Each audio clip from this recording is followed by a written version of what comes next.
tender, it's so soft.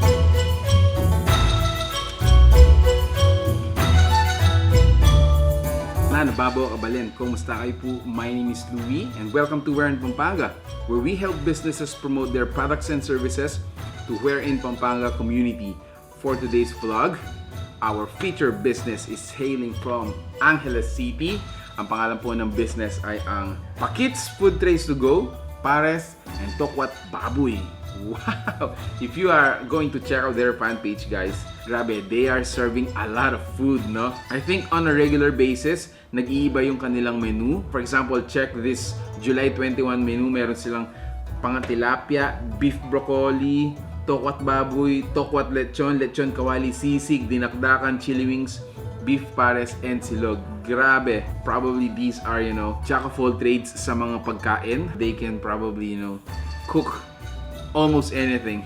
Anyway, so ang dinala nila sa atin dito sa bahay ay ang kanilang mga condiments and gourmet products. Meron din silang mga to-go meals. For example, this one is their tokat baboy, and then meron din tayong lechon kawali. Now, this is actually not their product, pero they've included it para matikman natin yung kanilang chili garlic. Alright, so meron na akong container dito. Actually, ngayon ko lang nalaman na meron parang all-around sausawan. Kasi yung alam ko lang na, available is yung all-around sarsa. Meron palang all-around sausawan, which is this one.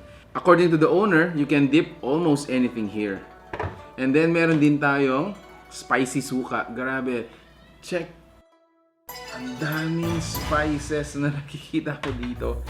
And the chili. Check out the chili. Oh, wow. And then, available products pa, guys. They do have this burong isda. Meron din tayong sweet and spicy bagoong. And of course, yung ating chili garlic. Anyway, so let's start with all-around sausawan. Okay.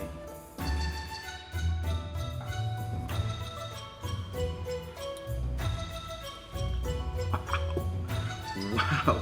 Parang mapaparami ako ng tokwat baboy nito ah. Anyway, so let me just get some tokwat baboy. Again, these meals are available. Ito ang sample ng kanilang mga food to go. Alright, so moment of truth. Tikman na natin. Actually, natikman ko na yung all-around sausawan nila, and it actually is amazing. It is. Right?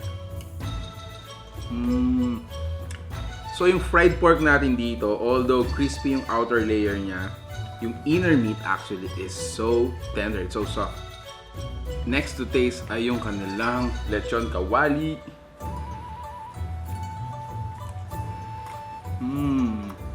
Parang may pagkakamali ako, guys.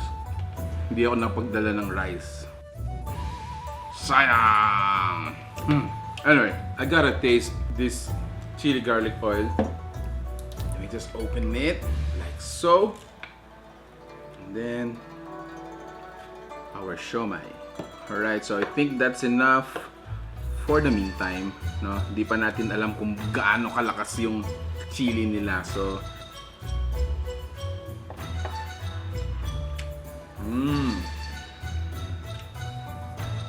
wow. Grabe, in it, sobrang dami pa ng mga spices na nakikita ko aside from garlic and of course yung chili.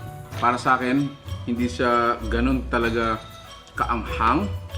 Pero yun nga sabi ko, yung spices nila dito, like the garlic and other else, it is absolutely, rice inviting. Another one.